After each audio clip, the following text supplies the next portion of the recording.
इस बार तेरी परछाई भी नजर नहीं आएगी। বলিউডের নায়ক ঋতিক রোশনকে বলা হয় বলিউডের গ্রিক গড।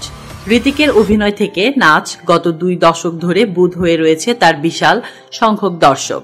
শোনা যাচ্ছে এবার বড় পর্দায় পেছনে কাজ করবেন ঋতিক, যার মাধ্যমে ক্যারিয়ারের নতুন অধ্যায়ে প্রবেশ করছেন তিনি। ঋতিকের পরিচালনায় হাতেখড়ির খবর নিশ্চিত করেন বাবা রাকেশ রোশন। ছেলের সঙ্গে একটি ছবি পোস্ট করে রাকেশ লিখেছেন, ডুগ্গু, আজ থেকে 25 বছর আগে আমি তোমাকে একজন অভিনেতা হিসেবে লঞ্চ করেছিলাম। 25 বছর পর আবার আজ আমি তোমাকে একজন পরিচালক হিসেবে সকলের সঙ্গে পরিচয় করিয়ে দিচ্ছি। আমার আর আদিত্য চোপড়ার স্বপ্নের ছবি ক্রিশ 4 এর পরিচালক হবে তুমি। নতুন ভূমিকায় তুমি সফল হবেই। তোমার জন্য আমাদের সবার আশীর্বাদ ও শুভেচ্ছা রইল। এবার নিজের পরিচালনায় হাতেখড়ির ব্যাপারে মুখ খুললেন স্বয়ং ঋতিক রোশন।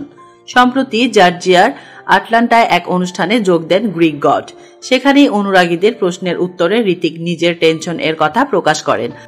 বলেন, প্রথমবার ছবি পরিচালনায় হাত দিতে চলেছি। বিষয়টা নিয়ে আমি যে কতটা উদ্বিগ্ন তা আপনাদের কাছে ভাষায় প্রকাশ করতে পারবো না। আপনারা আমাকে সাহস যোগাবেন, আপনাদের সহযোগিতাই আমাকে লক্ষ্যে পৌঁছাতে সাহায্য করবে। তার এই কথা শুনে অভিনেতাকে প্রশংসায় ভরিয়েছেন অনুরাগীরা। এক অনুরাগীর শেয়ার করা ভিডিও সোশ্যাল মিডিয়ায় ছড়িয়ে পড়তেই সকলে ধন্য ধন্য শুরু করেছেন।